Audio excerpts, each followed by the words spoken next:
Nous, chez Argile, en fait, on développe des protocoles de résine biosourcée depuis à peu près 20 ans.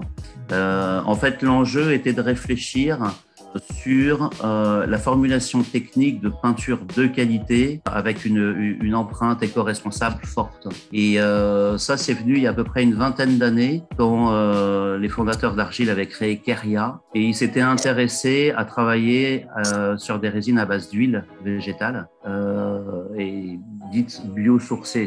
Nous avons été très tôt les premiers vendeurs de peinture dites biosourcées. C'était il y a une vingtaine d'années chez Keria Végétal.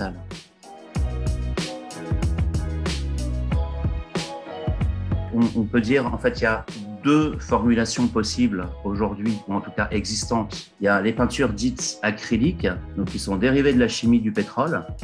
Et nous, dans notre engagement éco-responsable depuis, je veux dire, 25 ans, on essaye, dans les résines acryliques, d'être le plus propre possible. Et puis, la deuxième façon de formuler, c'est plus de faire des résines acryliques à base du pétrole, mais de faire des résines à base d'huile végétale biosourcée. Donc, nous, on fait ça depuis 20 ans. C'est très technique, c'est très performant. C'est-à-dire que c'est des produits qui tiennent, qui accrochent, qui sont beaux, qui sont bien pigmentés, qui jouent à la lumière. Donc, on essaye vraiment de composer entre le développement durable, la technique et le beau.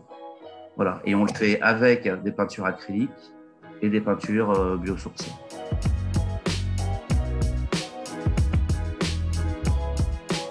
Donc, l'impact, bien sûr, il est tellement plus favorable, tellement plus propre. On parle aujourd'hui, si on regarde chez Argile la gamme nature, c'est des produits qui sont écolabel, c'est des produits qui sont Excel+, qui sont A+. Donc l'impact, oui, il est phénoménal parce qu'aujourd'hui, le marché de l'acrylique dans le monde entier doit être égal à 99,99% et le biosourcé est infime. Le marché doit être à 1% et chez Argile, on est plutôt à 10%. Donc on est vraiment en avance de phase technique, technologique, innovation.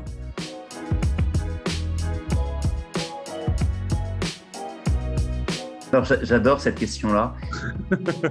On a des concurrents qui ont mis leur peinture biosourcée 20-25% plus chère. Nous, c'est 3.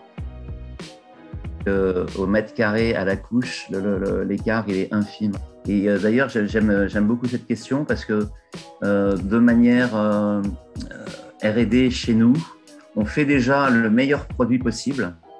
Vraiment, on fait le meilleur produit possible.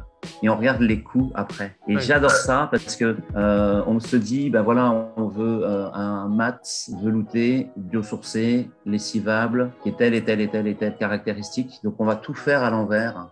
Et parce qu'on a la structure, la volonté et qu'on a envie de procéder comme ça. Et quand on a fait tous les protocoles biosourcés, quand on a regardé le coût, on était 3-4%. Je crois que le mat velouté doit être 3,5-4% plus cher seulement que l'acrylique.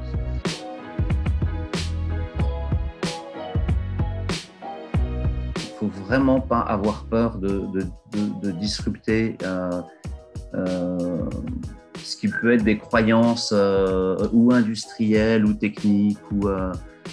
Il faut vraiment être créatif, il faut aller au bout de ses envies et de ses convictions surtout. Et que ces groupes ont une place absolument capitale dans ces sujets-là, et je dirais même plus. C'est le jour où même un ou deux, trois très gros acteurs s'y mettront, que tout le monde va suivre.